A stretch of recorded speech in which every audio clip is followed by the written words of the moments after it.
Hello friends, എല്ലാവർക്കും Sindhu's world of music ചാനലിൻ്റെ മറ്റൊരു വീഡിയോയിലേക്ക് സ്വാഗതം.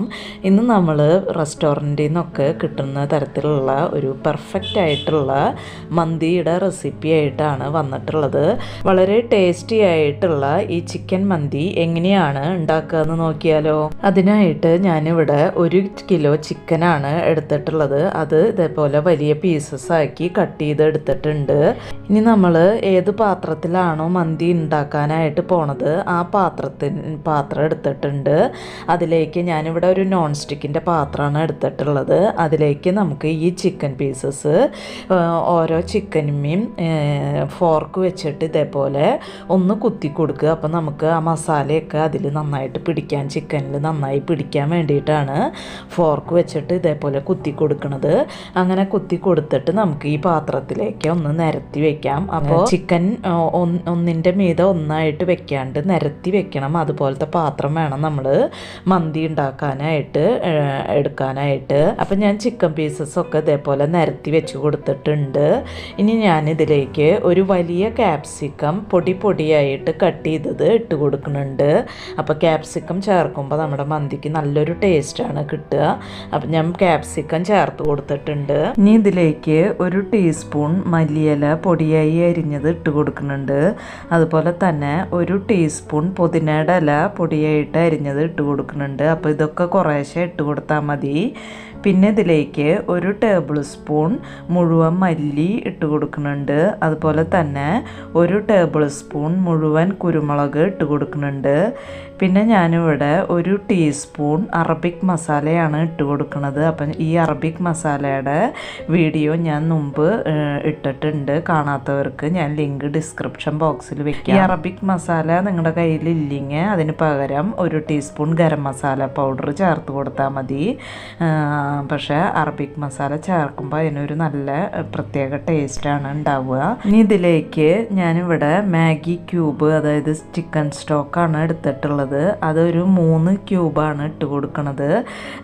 അത് ഇതുപോലെ പൊടിച്ചിട്ട് ഇട്ട് കൊടുക്കുന്നുണ്ട്. അപ്പോൾ ഇതുപോലത്തെ 3 ക്യൂബ് പൊടിച്ചിട്ട് കൊടുക്കുന്നുണ്ട്. ഇനി ഇതിലേക്ക് ഞാൻ കുറച്ച് ഫുഡ് കളറ് ചേർത്ത് കൊടുക്കുന്നുണ്ട്. അപ്പം ഞാൻ എപ്പോഴും പറയാറുള്ള പോലെ നമ്മൾ വീട്ടിലൊക്കെ ചെയ്യുമ്പോൾ ഫുഡ് കളർ ചേർക്കണമെന്ന് ഒരു നിർബന്ധവും ഇല്ല.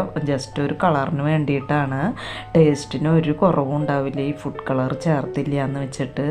അപ്പം ഞാൻ കുറച്ച് ഫുഡ് കളർ ചേർത്തിട്ട് നന്നായിട്ടൊന്ന് മിക്സ് ചെയ്തെടുക്കുന്നുണ്ട്.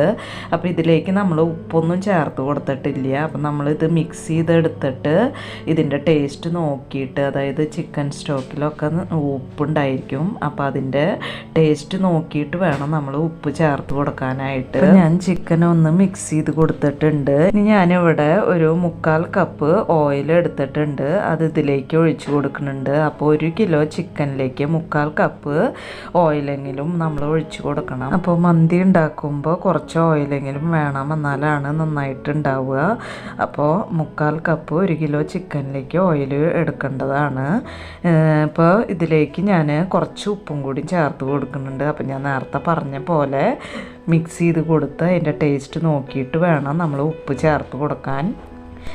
ഇപ്പോൾ നമ്മൾ ചിക്കനൊക്കെ നന്നായിട്ട് മിക്സ് ചെയ്തെടുത്തിട്ടുണ്ട്. ഇനി ഇത് കുറഞ്ഞത് ഒരു 2 മണിക്കൂർ ഇവിടെ റെസ്റ്റ് ചെയ്യാനായിട്ട് വെക്കാം.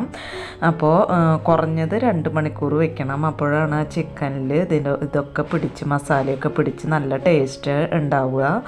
അപ്പോൾ പകലാണ് ചെയ്യണമെന്ന് വെച്ചാൽ നമുക്കിത് ഈ മിക്സിങ് വേണമെങ്കിൽ രാത്രി ചെയ്തെടുത്തിട്ട് ഫ്രിഡ്ജിൽ സൂക്ഷിച്ച് വെക്കാവുന്നതാണ്. ഞാനിപ്പോൾ ഇതൊരു 3-4 മണിക്കൂർ റെസ്റ്റ് ചെയ്യാനായിട്ട് വെക്കുന്നുണ്ട്. അപ്പോൾ ടൈമിനനുസരിച്ച് നമ്മൾ കുറഞ്ഞത് ഒരു 2 മണിക്കൂറെങ്കിലും റെസ്റ്റ് ചെയ്യാനായിട്ട് വെക്കണം. ഇനി ഞാനിവിടെ 1 കിലോ മന്തി റൈസാണ് എടുത്തിട്ടുള്ളത്. അപ്പോൾ ബസ്മതി റൈസിനേക്കാളും കുറച്ചും കൂടി വേവുള്ളതാണ് ഈ മന്തി റൈസ്. അപ്പോൾ ഇതൊരു അരമണിക്കൂർ നമുക്ക് നന്നായിട്ടൊന്ന് കഴുകി കുതിർക്കാനായിട്ട് വെക്കണം. അപ്പോൾ മന്തി റൈസിന് പകരം സെല്ല ബസ്മതി റൈസ് എടുത്താലും മതി. അപ്പോൾ അരി ഞാനിവിടെ കുതിർക്കാനായിട്ട് വെച്ചിട്ടുണ്ട്. ഇനി നമുക്ക് അരമണിക്കൂറിന് ശേഷം ഇതൊന്ന് സ്ട്രെയിൻ ചെയ്ത് വെക്കണം. ഇപ്പം ഞാൻ ചിക്കൻ റെസ്റ്റ് ചെയ്യാനായിട്ട് വെച്ചിട്ട് ഒരു 5 മണിക്കൂർ കഴിഞ്ഞിട്ടുണ്ട്. ഇനി നമുക്കിതൊന്ന് വേവിച്ചെടുക്കാം. അതിന് മുമ്പ് ഞാൻ ഇതിലേക്ക് ഒരു ഡ്രൈ ലെമൺ ചേർക്കുന്നുണ്ട്. അപ്പം നിങ്ങൾക്ക് വേണമെങ്കിൽ ഇത് മിക്സ് ചെയ്ത് വെക്കുമ്പോൾ ചേർത്ത് കൊടുക്കാവുന്നതാണ്.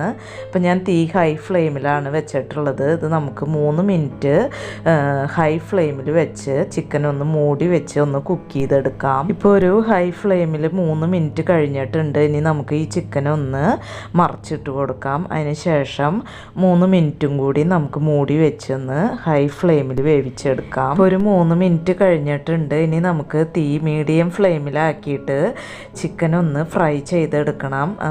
അപ്പോൾ തിരിച്ചു മറിച്ചു വിട്ട് ഒരു 10 മിനിറ്റ് ഒന്ന് ഫ്രൈ ചെയ്തെടുക്കാം. അപ്പോൾ ഇടയ്ക്ക് ഈ മസാലകളൊക്കെ നന്നായിട്ടൊന്ന് മിക്സ് ചെയ്ത് കൊടുക്കണം, അല്ലെങ്കിൽ അടിക്ക് പിടിക്കും. അപ്പം നമുക്കൊരു 10 മിനിറ്റ് ചിക്കൻ ഒന്ന് ഫ്രൈ ചെയ്തെടുക്കാം. അപ്പം നല്ല ടേസ്റ്റ് ആയിരിക്കും ചിക്കൻ കഴിക്കാനായിട്ട്. ഇപ്പോൾ ഒരു 10 മിനിറ്റ് ആയിട്ടുണ്ട് ചിക്കൻ ഫ്രൈ ചെയ്ത് തുടങ്ങിയിട്ട്. അപ്പോൾ ചിക്കൻ ഒന്നും കൂടി ഒന്ന് വെന്ത് വരാനുണ്ട്. ഈ സമയത്ത് തീ മീഡിയം ഫ്ലെയിമിൽ നിന്ന് ലോ ഫ്ലെയിമിലാക്കി കൊടുക്കുക. എന്നിട്ട് നമുക്ക് ഒരു 5 മിനിറ്റും കൂടി ഈ ചിക്കൻ ഒന്ന് തിരിച്ച് മറിച്ച് വിട്ടൊന്ന് ഫ്രൈ ചെയ്തെടുക്കാം. അപ്പോൾ ചിക്കൻ ഒന്ന് നന്നായിട്ട് വെന്ത് കിട്ടും. അപ്പോൾ ചിക്കൻ ഞാൻ അപ്പുറത്തെ അടുപ്പിലോട്ട് മാറ്റി വെച്ചിട്ടുണ്ട്. ഇനി ഞാനിവിടെ ഒരു പാത്രത്തിൽ നിറയെ വെള്ളം അടുപ്പത്ത് വെച്ചിട്ടുണ്ട്. ഇനി നമുക്ക് റൈസ് വേവിക്കാനായിട്ട് നോക്കാം. അപ്പോൾ റൈസ് വേവിക്കാനായിട്ട് വെള്ളത്തിന് കണക്കൊന്നുമില്ല, കുറച്ചധികം തന്നെ വെള്ളം അടപ്പത്ത് വയ്ക്കുക. ഇതിലേക്ക് പാകത്തിന് ഉപ്പ് ചേർത്ത് കൊടുക്കുന്നുണ്ട്. അതുപോലെ തന്നെ ഒരു ടേബിൾ സ്പൂൺ ഓയിൽ ഒഴിച്ചു കൊടുക്കുന്നുണ്ട്. വേറെ ഒന്നും തന്നെ നമുക്ക് റൈസിലേക്ക് ഇടേണ്ട ആവശ്യമില്ല. ഇനി ഈ വെള്ളം നന്നായിട്ടൊന്ന് തിളച്ച് വരട്ടെ. അതിന് ശേഷം നമുക്ക് അരി ഇട്ട് കൊടുക്കാം. ഇപ്പോൾ വെള്ളം നന്നായിട്ട് തിളച്ച് വന്നിട്ടുണ്ട്. ഇതിലേക്ക് ഡ്രെയിൻ ചെയ്ത് വെച്ചിട്ടുള്ള അരി ഇട്ട് കൊടുക്കുന്നുണ്ട്. അപ്പോൾ ഈ സമയത്ത് ഈ വെള്ളത്തിൻ്റെ ടേസ്റ്റ് നോക്കിയിട്ട് ഇതിലേക്ക് ഉപ്പ് വേണമെന്നുണ്ടെങ്കിൽ കുറച്ചും കൂടി ചേർത്ത് കൊടുക്കാം. ഉപ്പ് നമ്മൾ കുറച്ചൊന്ന് മുന്നിട്ട് നിൽക്കുന്ന രീതിയിൽ വേണം ഇടാനായിട്ട്. ഇനി അരി ഒന്ന് നന്നായിട്ടൊന്ന് തിളച്ച് വരട്ടെ. അതുവരെ നമുക്കിതൊന്ന് മൂടി വെച്ച് ഹൈ ഫ്ലെയിമിൽ ഇട്ട് കൊടുക്കാം. ഇപ്പോൾ അരി ഇവിടെ നന്നായിട്ട് തിളച്ച് വന്നിട്ടുണ്ട്. ഇനി നമുക്ക് തീ ലോ ഫ്ലെയിമിനും കുറച്ച് കൂട്ടി വെച്ചിട്ട് മൂടി വെച്ചിട്ട് അരി വേവണ വരെ ഒന്ന് വേവിച്ചെടുക്കാം. അപ്പോൾ ഇടയ്ക്കൊന്ന് തുറന്ന് നോക്കി ഇളക്കി കൊടുക്കണം. വെള്ളം വറ്റുന്നുണ്ടോയെന്നും ശ്രദ്ധിക്കണം. അപ്പോൾ ഒരു 90-95% അരി വെന്തിട്ടുണ്ടാവണം. ബാക്കിയുള്ളത് നമുക്ക് അരി ഊറ്റിയെടുത്തിട്ട് ചിക്കനിലേക്ക് ഇട്ട് ദം ചെയ്യുമ്പോൾ വേവിച്ച് എടുക്കാം. അപ്പോൾ അരി വെന്തിട്ടുണ്ടാവണം. അതുവരയ്ക്ക് നമുക്കൊന്ന് വേവിച്ചെടുക്കാം. അപ്പോൾ തീ ലോ ഫ്ലെയിമിലും കുറച്ച് കൂട്ടി വെച്ചാൽ മതി, അല്ലെങ്കിൽ വെള്ളം പെട്ടെന്ന് തന്നെ വറ്റി അരി വേവില്ല. അപ്പോൾ അതൊന്ന് ശ്രദ്ധിക്കണം. ഇപ്പം നമ്മുടെ മന്തി റൈസ് ഇവിടെ നന്നായിട്ട് വെന്ത് വന്നിട്ടുണ്ട്. ഞാനിത് അടുപ്പത്തുനിന്ന് വാങ്ങി വെക്കുകയാണ്. അതിന് ശേഷം നമുക്കിത് ഊറ്റിയിട്ട് ചിക്കനിലേക്ക് ഇട്ട് കൊടുക്കാം. അതിന് മുമ്പ് ഞാൻ ഈ മസാലയിൽ നിന്ന് കുറച്ച് എണ്ണയോട് കൂടി തന്നെ മസാല മാറ്റി വയ്ക്കുന്നുണ്ട്. നമുക്ക് റൈസിൻ്റെ മീതെ ഒഴിച്ചു കൊടുക്കാനായിട്ട് കുറച്ച് മാറ്റി വയ്ക്കുന്നുണ്ട്. അതുപോലെ തന്നെ ഈ ഡ്രൈ ലെമൺ ഞാൻ മാറ്റി വയ്ക്കുന്നുണ്ട്. ഇത് നമ്മൾ ഇതിൻ്റെ കൂടെ ഇട്ട് കഴിഞ്ഞാൽ ഒരു കയ്പ്പ് രസം ഉണ്ടാവും. അതുകൊണ്ട് ഞാൻ ഈ ഡ്രൈ ലെമൺ മാറ്റി വയ്ക്കുന്നുണ്ട്. ഇനി നമുക്ക് തീ ലോ ഫ്ലെയിമിൽ ആക്കി കൊടുക്കുക. അതിന് ശേഷം നമുക്ക് ഈ ചോറിൽ നിന്ന് ഊറ്റി ചിക്കനിലേക്ക് ഇട്ട് കൊടുക്കാം. അപ്പോൾ ഇതുപോലെ റൈസ് ചൂടോട് കൂടി തന്നെ വേണം നമുക്ക് ചിക്കനിലേക്ക് ഇട്ട് കൊടുക്കാനായിട്ട്. ചിക്കനും നല്ല ചൂടുണ്ടായിരിക്കണം, അപ്പോഴാണ് കറക്റ്റായിട്ട് ഉണ്ടാവുക. ചിക്കനും ചോറും ഒരുപോലെ വെന്ത് വരുന്ന രീതിയിൽ വേണം നമ്മൾ ചെയ്തെടുക്കാനായിട്ട്. ഇപ്പം നമ്മൾ ചോറ് മുഴുവനായിട്ട് നമ്മൾ ചിക്കൻ്റെ മീതെ ഇട്ട് കൊടുത്തിട്ടുണ്ട്. ഇനി ഇതിലേക്ക് കുറച്ച് അറബിക് മസാല പൗഡർ ഞാൻ തൂവി കൊടുക്കുന്നുണ്ട്, ചോറിൻ്റെ മീതെ ഇട്ട് കൊടുക്കുന്നുണ്ട്. പിന്നെ ഇതിലേക്ക് കുറച്ച് മഞ്ഞൾപ്പൊടി ഞാൻ കുറച്ച് വെള്ളത്തിൽ കലക്കി എടുത്തിട്ടുണ്ട്, അത് ഇതിൻ്റെ മീതെ ഒഴിച്ചു കൊടുക്കുന്നുണ്ട്. അതുപോലെ തന്നെ കുറച്ച് റെഡ് കളറ് ചോറിൻ്റെ മീതെ ഒഴിച്ചു കൊടുക്കുന്നുണ്ട്. അപ്പോൾ മഞ്ഞയും ചുവപ്പും കലർന്ന ഒരു ചോറോട് കൂടിയിട്ടാണ് നമുക്ക് ഈ മന്തി റൈസ് ഉണ്ടാവുക. ഇനി ഞാൻ മാറ്റി വെച്ചിട്ടുള്ള ഓയിൽ നമ്മൾ ഇതിൻ്റെ മീതെ ചേർത്ത് കൊടുക്കുന്നുണ്ട്. ഇനി ഇതിലേക്ക് കുറച്ച് പച്ചമുളക് ഇതേപോലെ കുത്തി വെച്ച് കൊടുക്കുന്നുണ്ട്. ഇനി നമുക്ക് ഇത് മൂടി വെച്ചിട്ട് ഒരു 20 മിനിറ്റ് ലോ ഫ്ലെയിമിൽ ഏറ്റവും കുറഞ്ഞ തീയിൽ വേണം ഇത് ചെയ്തെടുക്കാനായിട്ട്. അപ്പോൾ ഒരു 20 മിനിറ്റിന് ശേഷം നമുക്കിത് തുറന്ന് നോക്കാം. ഈ സമയത്ത് നമ്മൾ മന്തിയുടെ കൂടെ കഴിക്കണ ഒരു സാലഡ് നമുക്ക് റെഡിയാക്കാം. അതിനായിട്ട് ഞാനൊരു മിക്സിയുടെ ജാർ എടുത്തിട്ടുണ്ട്. പിന്നെ 2 നല്ല പഴുത്ത തക്കാളി എടുത്തിട്ടുണ്ട്. അപ്പോൾ തക്കാളി എടുക്കുമ്പോൾ നല്ല പഴുത്ത നല്ല കളറുള്ള തക്കാളി വേണം എടുക്കാനായിട്ട്. ഇതിലേക്ക് കട്ട് ചെയ്ത് ഇട്ട് കൊടുക്കുന്നുണ്ട്. പിന്നെ ഇതിലേക്ക് കുറച്ച് മല്ലിയുടെ ഇല ഇട്ട് കൊടുക്കുന്നുണ്ട്. അപ്പോൾ മല്ലിയുടെ ഇലയൊക്കെ കുറച്ച് മതി. പിന്നെ 2 പച്ചമുളക് ഞാൻ എടുത്തിട്ടുണ്ട്. അത് ഇതിലേക്ക് പൊട്ടിച്ചിട്ട് കൊടുക്കുന്നുണ്ട്. അപ്പോൾ പച്ചമുളകിൻ്റെ എരിവിനനുസരിച്ച് വേണം പച്ചമുളക് എടുക്കാനായിട്ട്.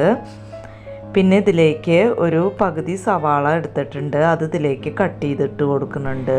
ഇനി ഇതിലേക്ക് ആവശ്യമുള്ള ഉപ്പ് ചേർത്ത് കൊടുക്കുന്നുണ്ട്. ഇനി നമുക്ക് ഇതൊന്ന് ജസ്റ്റ് ഒന്ന് ക്രഷ് ചെയ്തെടുക്കാം. അപ്പോൾ വല്ലാണ്ട് പേസ്റ്റ് പോലെ അരയേണ്ട ആവശ്യമില്ല. നന്നായിട്ട് ഒന്ന് ക്രഷ് ചെയ്തെടുത്താൽ മതി. വെള്ളമൊന്നും ചേർക്കേണ്ട ആവശ്യമില്ല. അപ്പോൾ നമ്മൾ ഇതുപോലെയാണ് അരച്ചെടുത്തിട്ടുള്ളത്. നന്നായിട്ട് പേസ്റ്റ് പോലെ അരച്ചെടുത്തിട്ടില്ല. ഇതൊരു പാത്രത്തിലേക്ക് ഇട്ട് കൊടുക്കുന്നുണ്ട്. ഇനി ഇതിൻ്റെ ടേസ്റ്റ് നോക്കിയിട്ട് ഇതിലേക്ക് ഉപ്പ് വേണമെന്നുണ്ടെങ്കിൽ അതൊക്കെ ചേർത്ത് കൊടുക്കാം. അപ്പം ഞാനിതിലേക്ക് കുറച്ച് ഉപ്പും കൂടി ചേർത്ത് കൊടുക്കുന്നുണ്ട്. പിന്നെ കുറച്ച് ചെറുനാരങ്ങ നീര് ചേർത്ത് കൊടുക്കുന്നുണ്ട്.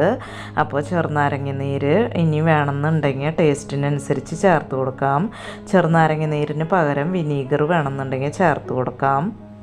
ഇപ്പം നമ്മുടെ മന്തി സാലഡ് ഇവിടെ റെഡി ആയിട്ടുണ്ട്. പിന്നെ ഞാനിവിടെ മന്തിയുടെ കൂടെ കഴിക്കാനായിട്ട് ഒരു ഗാർലിക് മയോണൈസ് ഉണ്ടാക്കിയിട്ടുണ്ട്. അപ്പോൾ മയോണൈസിൻ്റെ വീഡിയോ ഞാൻ മുമ്പ് അപ്ലോഡ് ചെയ്തിട്ടുണ്ട്. കാണാത്തവർ പോയി കണ്ടാൽ മതി. ഇപ്പോൾ ഒരു 20 മിനിറ്റ് കഴിഞ്ഞിട്ടുണ്ട്. ഇനി നമുക്ക് ഇതിനൊരു സ്മോക്കി ഫ്ലേവർ കൊടുക്കാനായിട്ട് ഞാനിവിടെ കുറച്ച് ചിരട്ട കത്തിച്ചിട്ടുള്ള കനൽ എടുത്തിട്ടുണ്ട്. അപ്പോൾ നിങ്ങൾക്ക് വേണമെന്നുണ്ടെങ്കിൽ ചാർക്കോള് കത്തിച്ചിട്ട് കൊടുക്കാം. ഇനി ഇതിലേക്ക് കുറച്ച് ഓയിൽ ഒഴിച്ച് കൊടുക്കുന്നുണ്ട്. ഇനി നമുക്കിത് മൂടി വെച്ചിട്ട് ഒരു 10 മിനിറ്റും കൂടിയും ലോ ഫ്ലെയിമിൽ ഏറ്റവും ചെറിയ തീയിൽ വെച്ച് കൊടുക്കാം. അപ്പോൾ നമ്മുടെ മന്തിക്ക് ഒരു നല്ലൊരു സ്മോക്കി ഫ്ലേവർ കിട്ടും.